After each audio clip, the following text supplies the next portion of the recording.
This episode is brought to you by Experian. Are you paying for subscriptions you don't use, but can't find the time or energy to cancel them? Experian could cancel unwanted subscriptions for you, saving you an average of $270 per year and plenty of time. Download the Experian app. Results will vary. Not all subscriptions are eligible. Savings are not guaranteed. Paid membership with connected payment account required.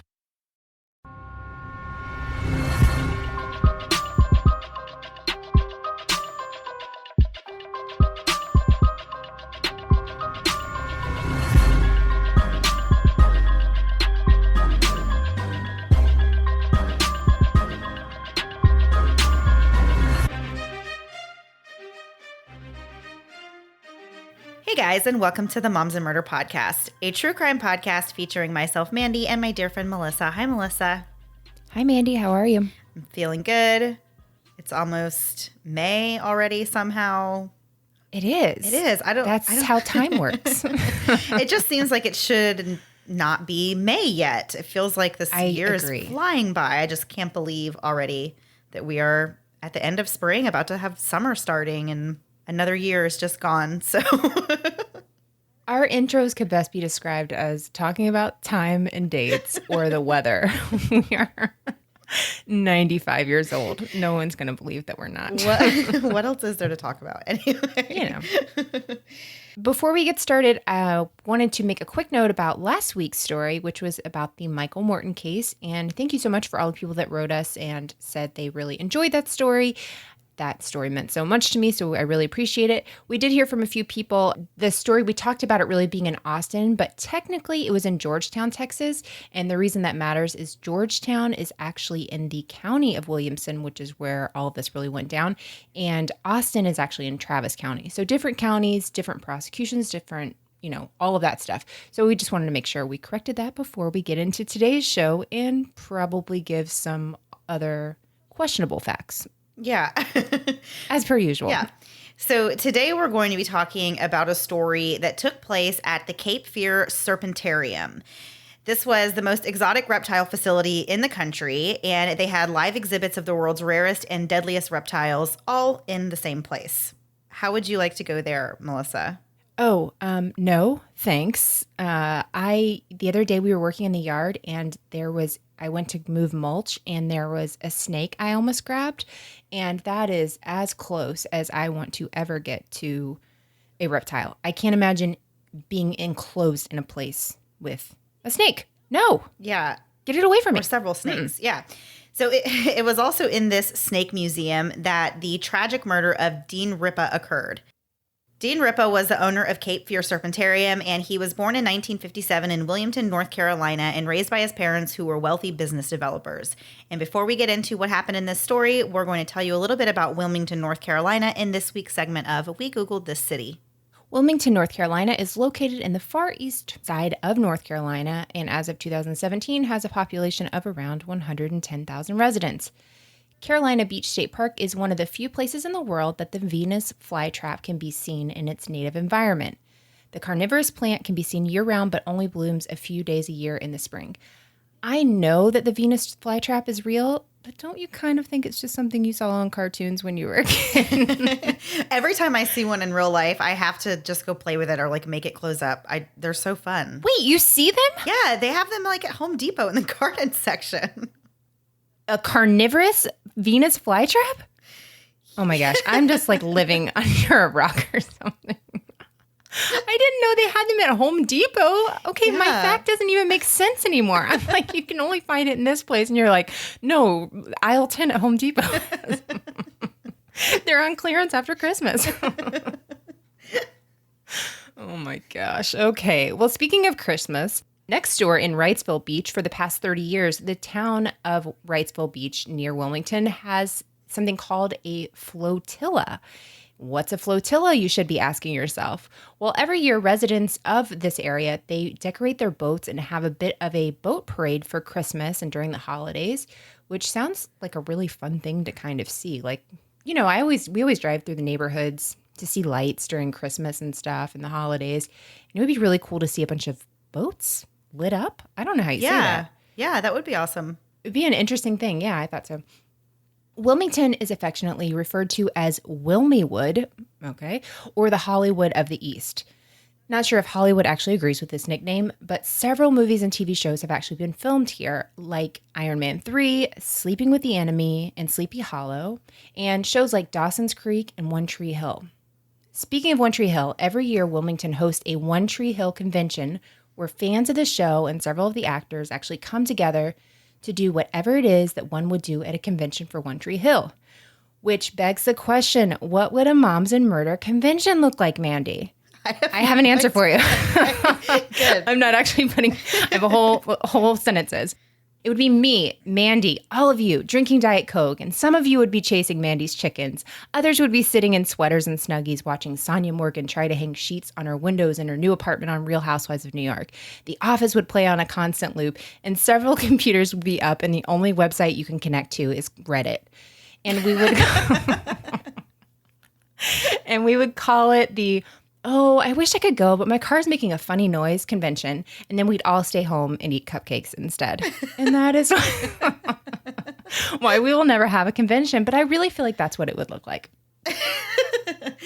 Honestly, I kind of want that to be a real thing. I know. It sounds so awesome. It does. It sounds crazy, but it could be fun.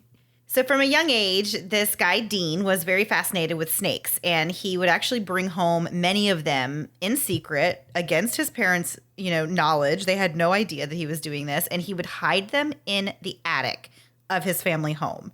Oh my gosh. My kids are free to do literally anything but hide snakes in the attic of our home. I know. Next time you feel like a terrible parent, just like, that's your limit. Just no snakes in the attic. Yeah. That's crazy. And can you imagine, like, for a while, they probably didn't know they were there, and you just heard noises at night, and you're like, the wind is blowing again, and it's just like snakes attacking each other or whatever snakes do. So at one point, Dean had hundreds of snakes and many different varieties, and several of these were actually even venomous snakes. It was not until Dean was actually bitten by a venomous snake, it was a cottonmouth, that his parents found out about his snake collection in the attic. The cottonmouth snake is a venomous snake in the pit viper family that's native to the southeastern United States. We have them here in Florida. It's like one of the 6 species of venomous snakes that we have here. I've actually never seen one, thankfully. I don't want to.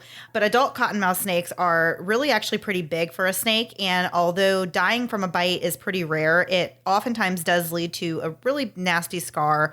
And occasionally, in severe cases, if you get your hand or foot or extremity bit, you could have to have it amputated. Sounds terrifying. Yes. So Dean was upset and a little bit conflicted about telling his parents that he had gotten bit by this cottonmouth snake, which is so innocent and sweet and something a kid would do. Like, I wouldn't put it past my kids to wait an exceptionally long time to tell me something like that.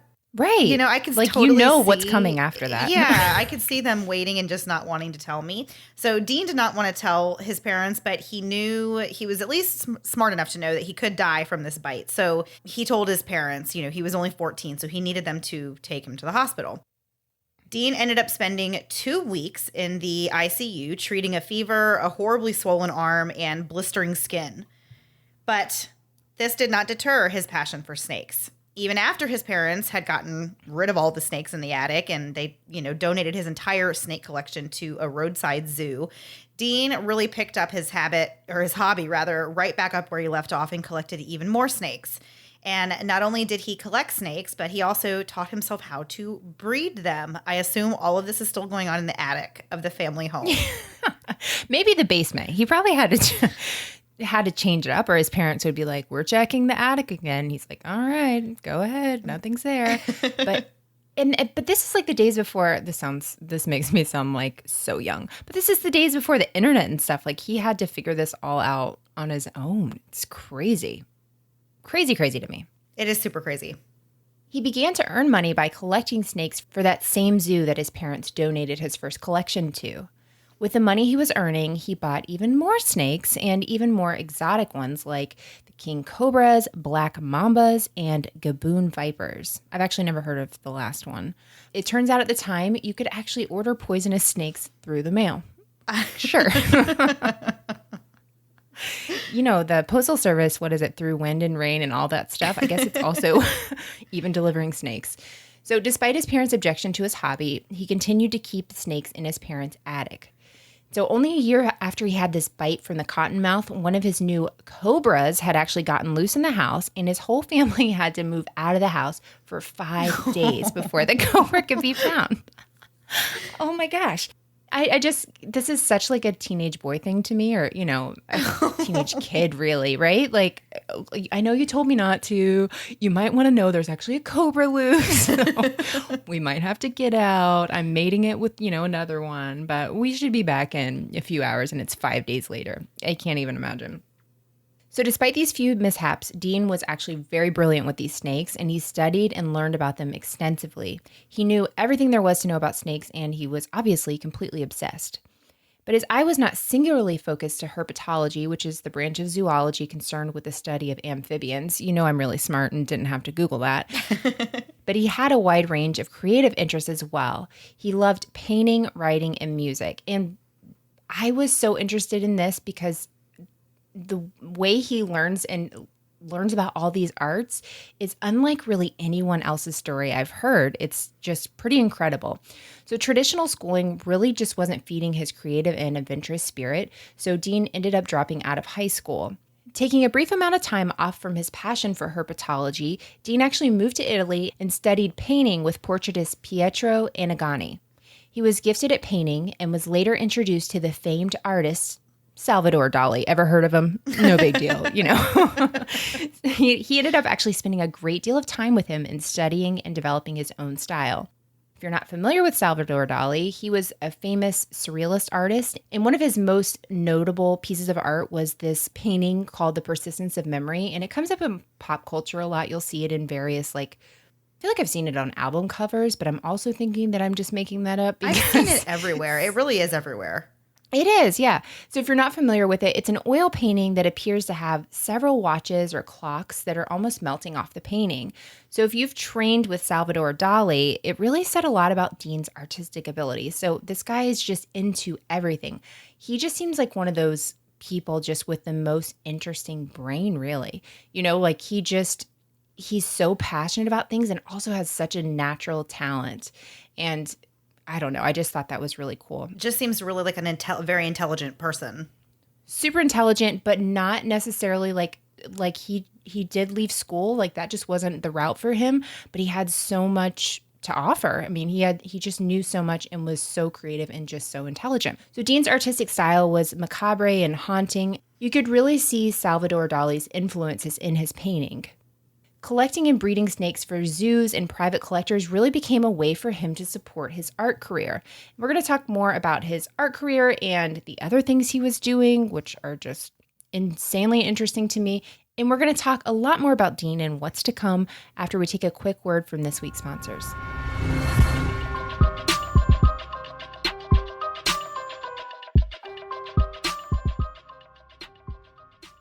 Mother's Day is around the corner, and if you're like me, the list of moms in your life just keeps growing.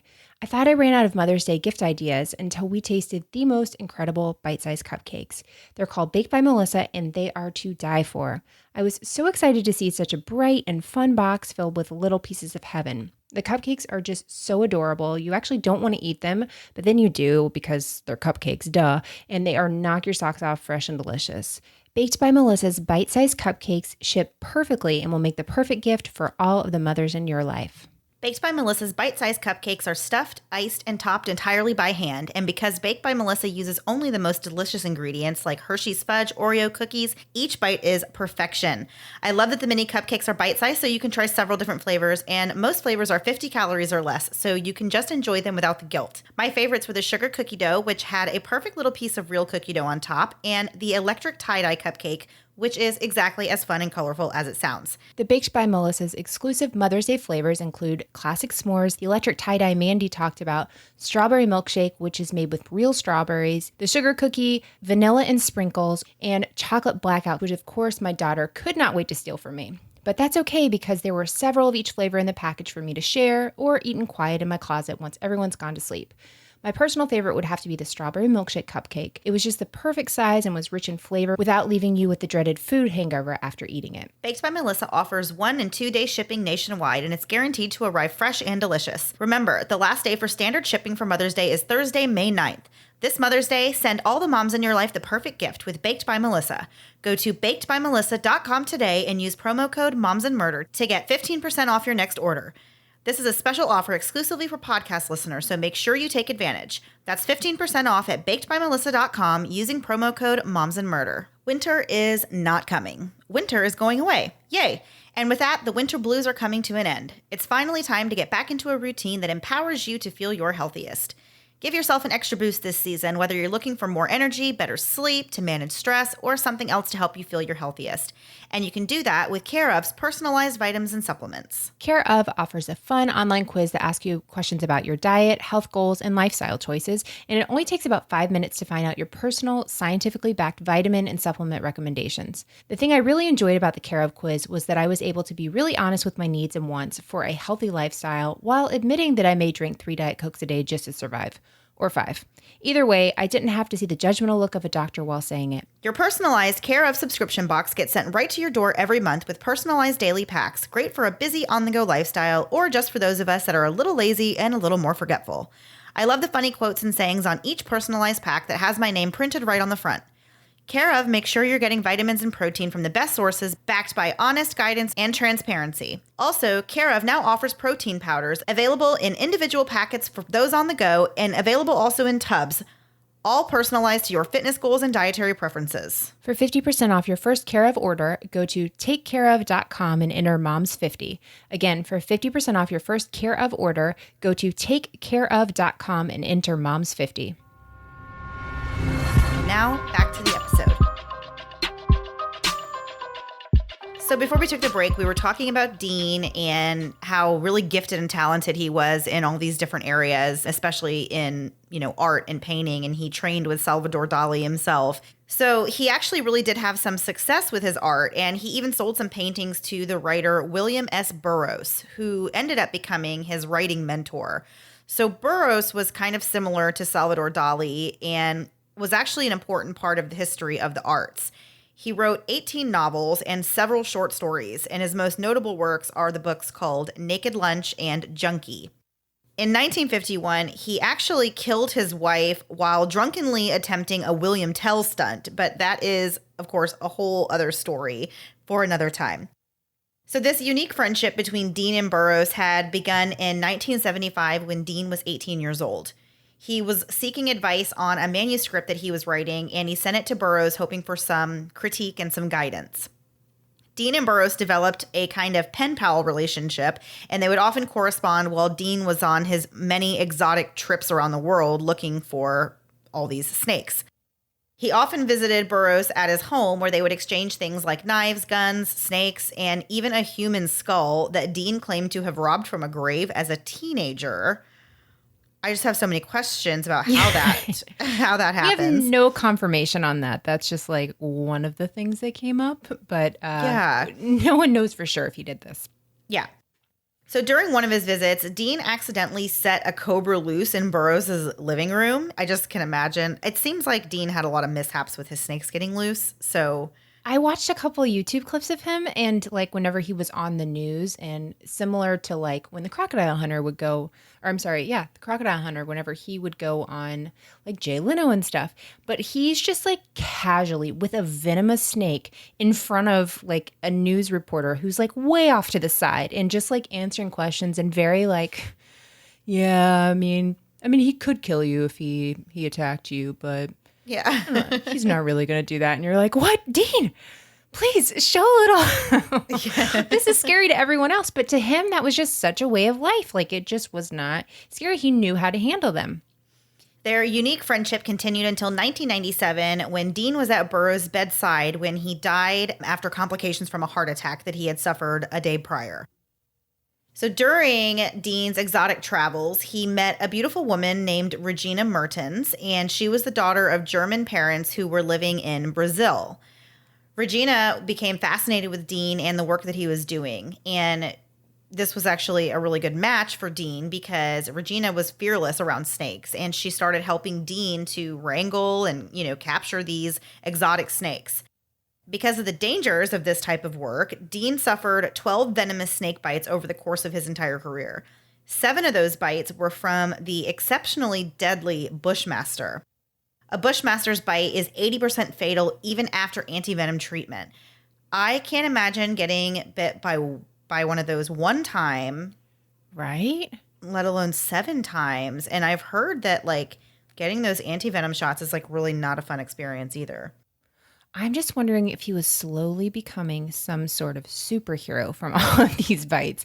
Like if the Spider-Man syndrome was actually happening. Because that's crazy that you can survive that many, especially that Bushmaster that's 80% fatal, and you had 7 of those?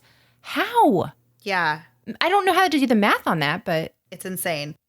So the effects of the many bites that he endured did have their negative effects on him. He had headaches and his hands were weak. He also suffered from malaria, dysentery, and schistosomiasis, which is a disease commonly known as snail disease. It's caused by a parasitic flatworm, and it affects your urinary tract, or intestines. Sounds absolutely horrible. Right? And I was wondering, with the weakening of hands and stuff, you wonder if, I don't know, I was just thinking that would be really hard to be working with these animals if you're suffering from weakness and stuff. I would imagine that would make your job more difficult. Definitely. So in 2006, Dean and Regina moved to North Carolina together, and along with Dean's father, they built the Cape Fear Serpentarium. Dean and Regina lived in an apartment that was just above the museum. We kind of found this story because if you are familiar with the comedian Nate Bargatze, if you're not, come on, what are you doing through life? He actually had a special on the stand-ups on Netflix, and he has a new special called The Tennessee Kid. But anyway, he talks about this time that he has a few hours to kill in Wilmington, North Carolina, waiting to start one of his shows. And he says this at the end of his stand-up special. And he and his friends go to this Serpentarium. And I won't give away the entire thing because it's one of my favorite stories ever, but there's a chance some wild animals got out while he was there, and he talks about really how nonchalant Dean was over the whole thing. It is so funny. I can't even tell you how many times I've seen it. So he describes this whole thing in great detail, so you got to check it out. But it's sort of how I learned about this whole story of Dean and what fascinated me. But at the time, Dean was still alive. I'm not giving anything away because we've already said that. But this was back whenever the Serpentarium was a big place for people to go. So the Serpentarium actually contained numerous species of the most deadly snakes in the world, saltwater crocodiles, and various species of lizards. Dean and Regina married a year later in 2007, and she worked with him side by side at the Serpentarium and was involved in every aspect of running the business. Dean's dream was that the Serpentarium would continue to be a family business, and they actually had hopes that their son, that was born in 2014, would one day take over the Serpentarium and run the museum himself. Dean was entirely self-taught with his brilliance in the field of herpetology. That brilliance earned him much respect as a snake hunter, and many in the field did regard him as a herpetologist even though he had no formal training. He gained much fame in his field by successfully breeding the deadly Bushmaster snake in captivity, which had never been done before, and it was really difficult to do because I guess these snakes their mating ritual had never been witnessed, so this was a big deal that he was able to breed these snakes in captivity. Dean had actually not given up on any of his other talents either. He still had a need to express himself creatively. For his love of music, he began singing with the Tommy Dorsey Orchestra, a 17-piece orchestra covering classics from Frank Sinatra, Bobby Darin, and Dean Martin. He was a man of extraordinary talents that spanned many disciplines. He was well known in the town of Wilmington, so when he was shot and killed on May 13th, 2017, at the age of 60, in the apartment over the museum, the entire town was in shock. What was even more shocking was that it was at the hands of his wife and partner, Regina. And we're going to get into what led to this murder after one more break for a word from this week's sponsors.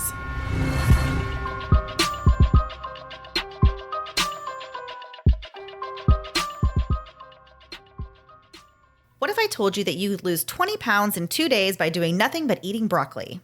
Then I would be lying to you. But I do want to tell you about a thing that can work to help you achieve a healthier lifestyle. Noom is all about trying a different approach than what we grew up hearing about. I love that with Noom, I'm not just tracking meals, I'm tracking my meal habits, and it helps me visualize portion sizes and I can see the calorie density at a glance. One thing I really love about using Noom is that I have personalized training and my own support team for less than it would cost me to have a single appointment with a nutritionist or a personal trainer. I'm working on building new and better habits for myself. And because of the detail and specifics with the app, I can recognize and change any habits I have that are blocking my success. I'm looking to make better choices with eating for myself and my family. The thing I've been loving the most about Noom is the different approach to healthier living. The program really teaches you how to intuitively make better choices by teaching you why you are occasionally inclined to binge a large bag of hot Cheetos and how to satisfy your cravings without going overboard. Noom has helped me view food in a different light, and it never feels like I'm on a diet. If I have a slip up along the way, I can reach out to my personal goal specialist who can help get me back on track and provide encouragement when I'm feeling like I really just cannot ignore that Chipotle burrito bowl calling my name. If I forget to log too many meals in a row, my goal specialist will also reach out to me via text to remind me to keep pursuing my goals. Noom is designed for results. It's out with the old habits and with the new. Sign up for your trial today at Noom, that's Noom.com/moms. What do you have to lose? Visit Noom.com/moms to start your trial today. Again, that's Noom.com/moms. Start losing weight for good. Just this year in our Facebook group, I've seen at least 10 people that have gotten engaged. And getting engaged is such an exciting time in your life. But between me, you, and the microphone I'm yelling into, you guys have to check out Zola. They make planning your wedding and registry super easy. I perused Zola's website the other day, and my goodness, the ease of this site. You new brides and grooms have it so easy. Back in my day, there was no easy all-in-one website. We had to snail mail people information and hope they didn't throw it away. And guess what? They did. Zola has everything covered all in one place. The site itself is beautiful and everything is very easy to figure out, so it makes it a piece of cake for even the most technology-stunted guest. When you're newly engaged, it's hard to know where to start, but with Zola, you can create a free wedding website that's so easy it just takes minutes to set up, and you can choose from over 100 wedding website designs that are sure to fit any couple's unique style. You can also add to your Zola registry on your wedding website so guests can get the details they need and are able to buy your wedding gift in one convenient and beautiful place. When your registry is easy to use and find, you're 95% less likely to get an It's a Small World jewelry box from the cousin everyone forgot was still around. Plus, your guests will love free shipping and returns, price matching, and more. When my husband and I got married many moons ago, we had guests come from all over. Because not everyone was in the same place, we had to register at a ton of different stores so everyone could find something. Zola would have made this so much easier to just register for gift so anyone could hop online to buy. Plus, there are over 500 top brands from OXO and Cuisinart to Sonos and Airbnb, or you can register for funds for your honeymoon or a new home. The possibilities are endless. Zola's website also makes it easy to personalize your wedding website with all your wedding details, including a frequently asked questions. Start your free wedding website and get $50 off your registry on Zola. Go to zola.com/moms. Again, to start your free wedding website and also get $50 off your registry on Zola, go to zola.com/moms. And now, back to the episode. Dean's wife, Regina, who was always by his side at the family business, actually had some health problems as well. Hers weren't the result of snake venom like her husband's, but she had been diagnosed with several mental health conditions throughout her life. She was born in 1976 in Brazil, and by the age of 20, she started showing signs of schizophrenia. During her first psychotic break, she was convinced that she could actually fly and attempted to jump from a balcony. Luckily, her father was able to intervene before she actually made the jump.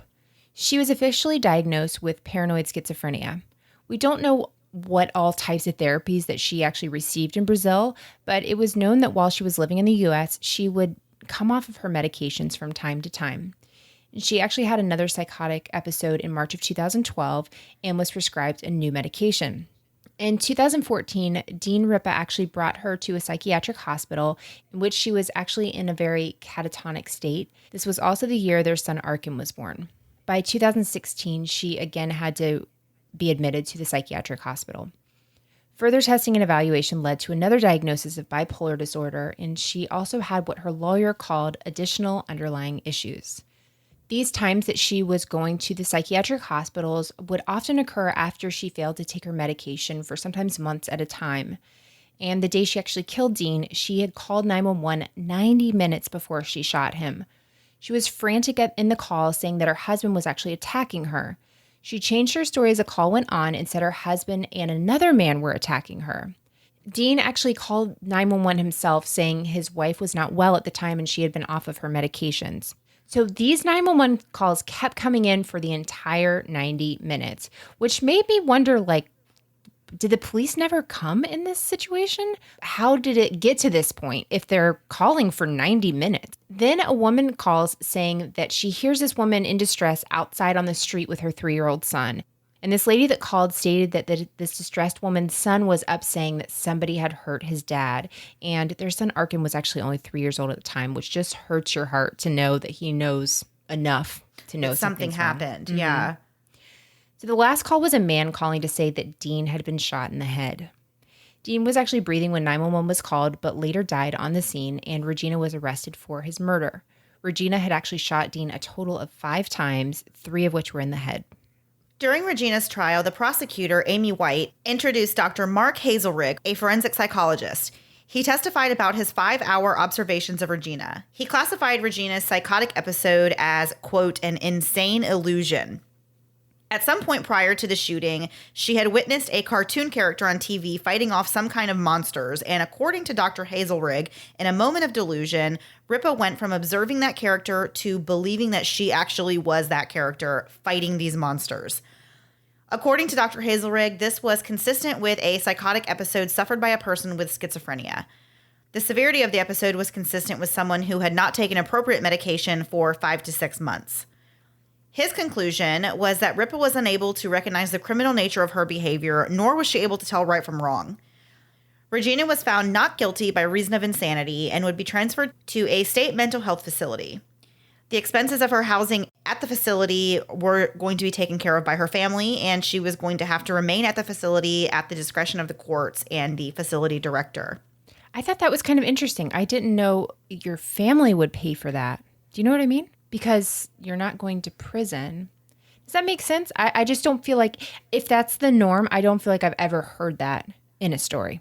Yeah. And then there's no like determined amount of time that she's going to be there. It's just at the discretion of the courts later and the facility director who's treating her.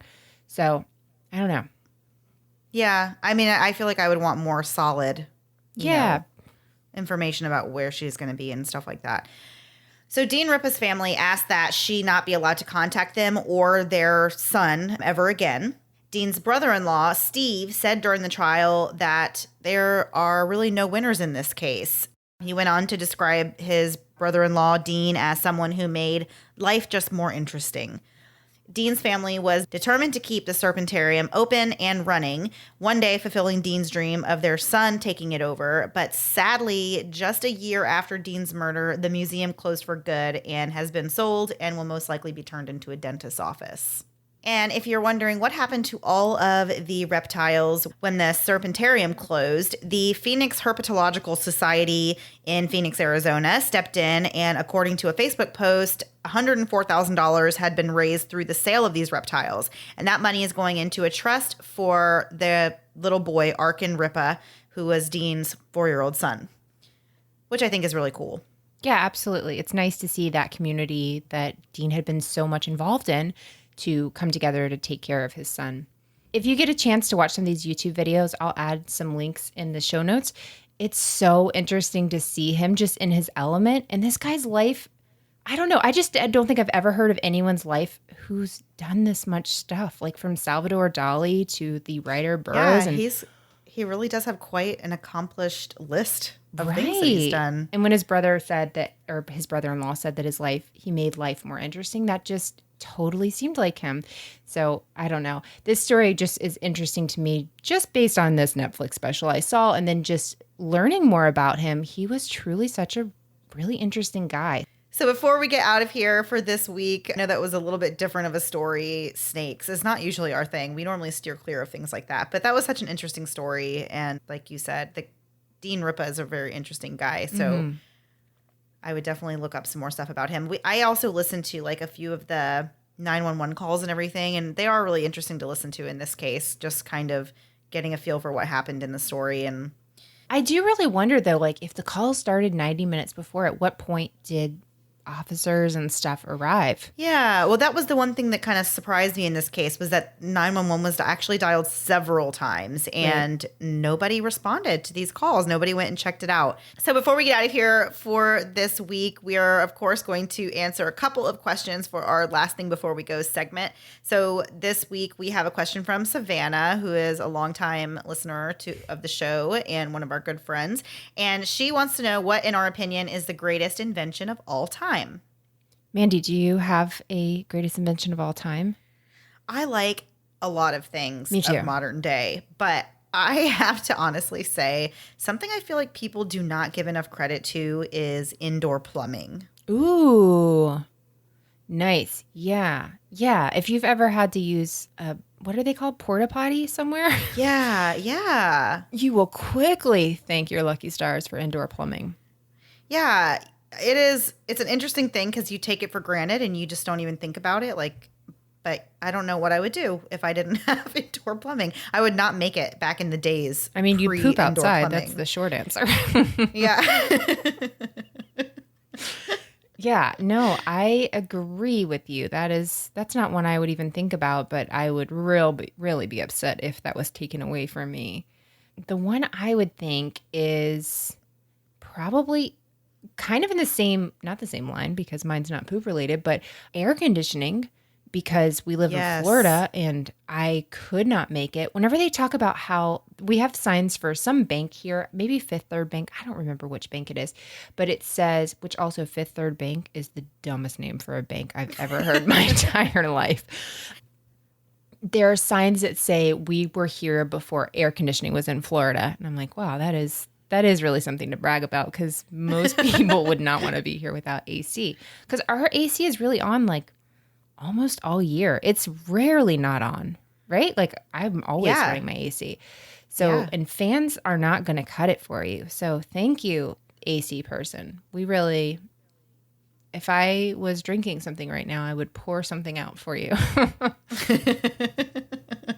Yeah. So, I mean, I guess people, you could survive without that stuff, but I want indoor plumbing and air conditioning. Yeah, which is very much like a first world problem thing to say. I'm very aware of that, but this whole little segment is just silly, so we're just going to go with it. All right. So Melissa S. wants to know what time period we would go back to if we could go back in time. Okay, here's the thing. I'm a bit of a time period snob. I do not watch movies in other time periods. I just cannot relate, and the only time period even show I've ever watched is The Marvelous Mrs. Maisel, which is really great.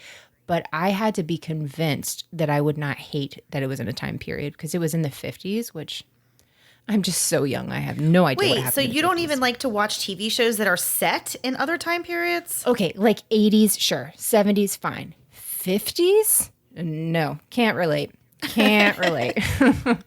If it's before like an 8-track, I don't know what's going on. I have no idea what's happening. Or do you like stuff before that? Well, I do sometimes. Sometimes, I don't know. I like it sometimes. I will say sometimes. I don't always. I don't like when things are set really, really far back in time, like medieval times. No. Just because I don't understand what on earth they're saying. Okay. Yeah, mine comes from that sort of place too. And I just feel kind of stupid because I'm like, I don't understand these words that don't have contractions in them. I'm like, you're making these words too long. I cannot follow what's going on. And a lot of times there's like British accents, which I love, but I can't, I'm just not smart enough to follow it. I will just say it. I'm not smart enough to follow it. So if you put it in a new time period and Keira Knightley starring in it, I don't want anything to do with it. I have no idea what's happening. So if I had to go back to a time period though, what would it be? And honestly, like you said, I'm too scared to go back too far. I don't want to go back before the days of a lot of common luxuries. Like air conditioning and plumbing? Yeah, exactly. And so I always joke and say that I feel like I was born in the wrong era and I should have been around in the 60s and 70s, but I don't even think I would really go back to that. You know what time period I really loved? The 90s. I would just go and live the 90s for the rest of my days. I think the 90s were great. I'm going to agree with you. Wow, this is so boring. But really, like, I would love to be around when the moon landing happened. Don't tell me your thoughts on the moon landing. I'm just going to believe that you believe it happened. But I think that would be a really cool time to be alive. And there's all these big things in history. And it could be neat to be alive when, you know, and it would be cool to be around in the time when the Declaration of Independence was signed and all of this stuff, just to like be a fly on the wall. That would be really, really cool. But ultimately, yeah, I loved the 90s. I didn't do well in the 90s, and my life is my life is best described as a show Pin 15. Have you seen Pin 15 yet, Mandy? No, it's on my list. Okay, please stop with your list.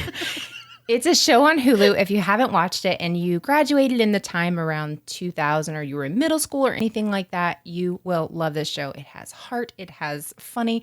I have not answered this question that Melissa S. was asking at all, but it's really, really, really funny. And I keep pushing it on people. And Mandy, it has to go up on your list because you're going to watch it and be like, oh, I love this show, Pin 15. Have you heard of it? I'll be like, I told you about it. You'll be like, I don't remember you telling me about it.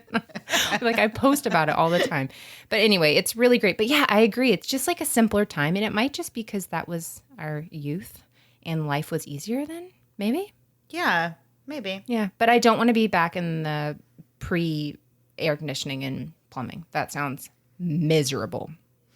Oh, and wearing corsets and dresses and everything also, like while you're hot and there's no air. Can you imagine? I just would never have made it in those days. I guess you just didn't have a choice. You just did it because that was life. But no, thank you. That sounds awful. And people would just expect a lot from me, like a lot more than they're expecting now. I can firmly say I would not be able to come through. I would be somebody that like people would be like, do you want to marry my sister? And then be like, absolutely not. Who else do you have in your family? I would not be like at the top of anybody's pick. So thank goodness for the year that we're alive in. And we're alive in a time when The Office is still on TV, which is the greatest time of, well, it's not really on TV, but it's on Netflix. I have a fever. I'm not feeling very good. So let's just wrap this up because I am just babbling. All right, guys. Thanks for checking us out this week. We will see you guys next week. Bye. Bye. Thanks so much for listening to the Moms of Murder podcast.